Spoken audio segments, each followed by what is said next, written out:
everyone.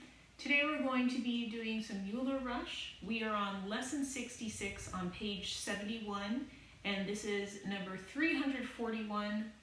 Where is John? I don't know.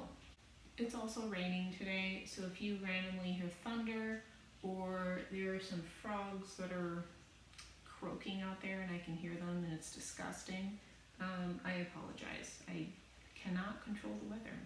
Alright, let's talk a few things that you all have to worry about before I get into each individual instrument, because it is a little bit different per instrument.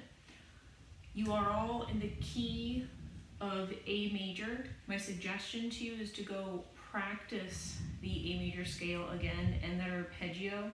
The A major scale can get a little bit difficult for some of the instruments, and I'm looking at cellos in particular for this. So my suggestion to you is to actually play with a drone in the background. You can go online and easily find an A drone, just so you can kind of hear to make sure, like, does this actually sound like a scale or not?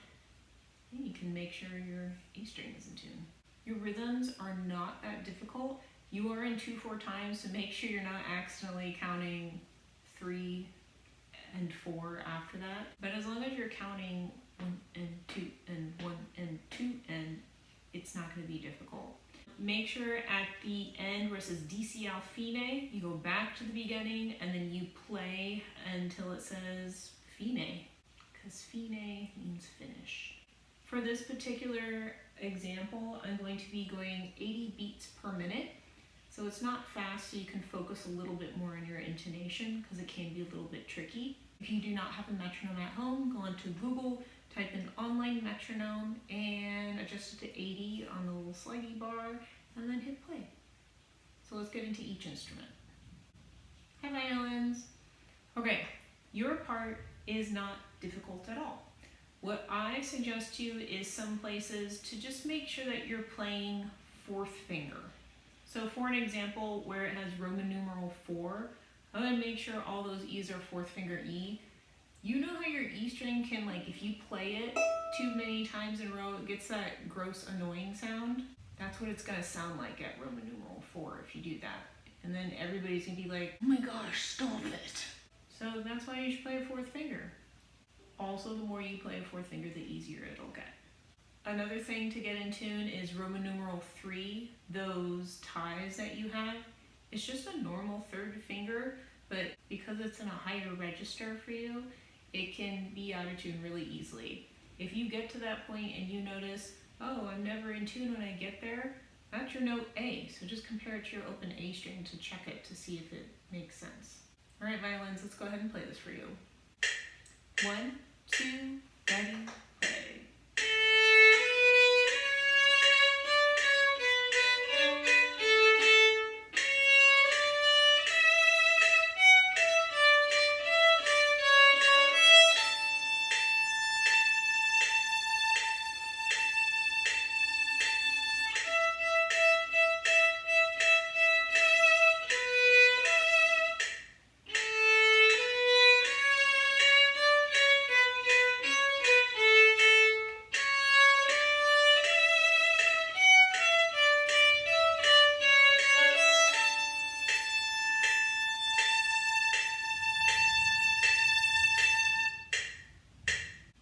Violas. So when you start this, the note that you're going to have to really hone in on is your high 3rd finger C sharp on your G. And you have quite a few of them as well. The other thing that I personally would do is at Roman numeral 3, I know that just looks like an A, and you're like, ooh, I can play an A string the whole time. I wouldn't. I would definitely play a 4th finger A. If you don't play a 4th finger A, that means you're having to cross an entire string just to play an open A, when you could easily just put down your 4th finger on your D string. 4th fingers are one of those kinds of things where the more you do it, the easier it gets. So you should definitely play a 4th finger. All right, let's go ahead and try this for you. Ready? 1, 2, ready, play.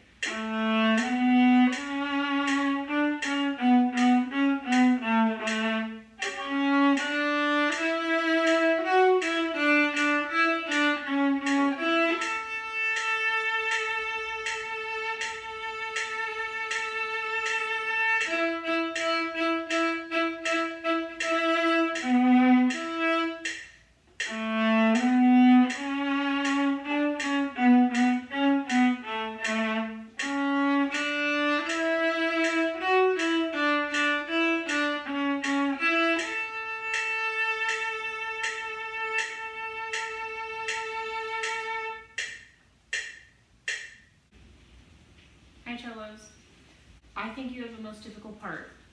A major is just difficult, and extensions can be difficult. For some people, they're very easy, but it is something you do need to practice. The more you do it, the easier it will get.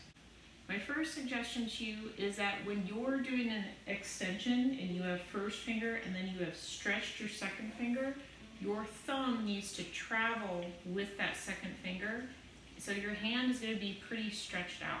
What I do during this particular exercise is I actually keep my hand in that extended position the entire time and I don't go out of it.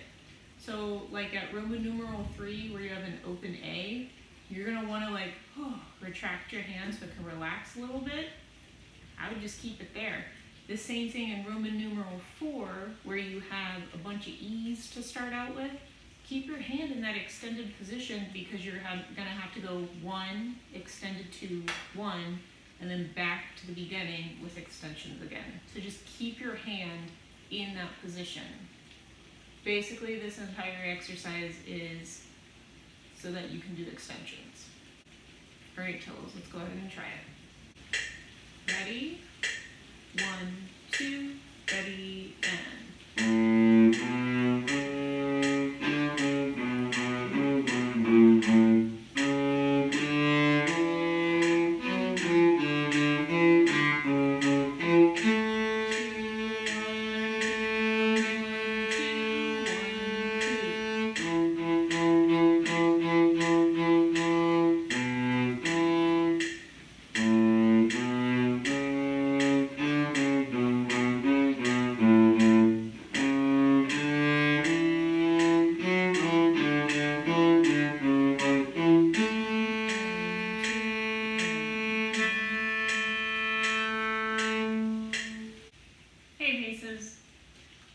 Yours isn't hard. Yours is not hard.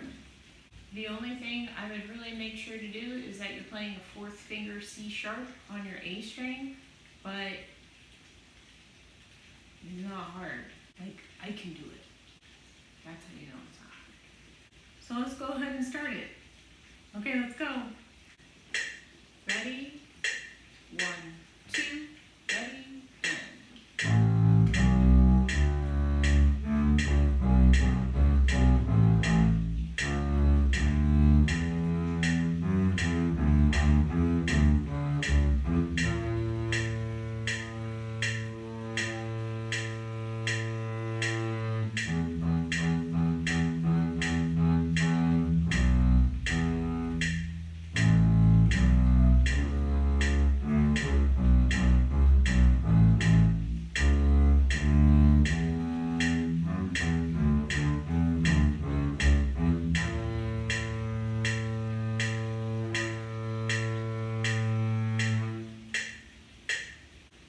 Everybody, I hope this helped you.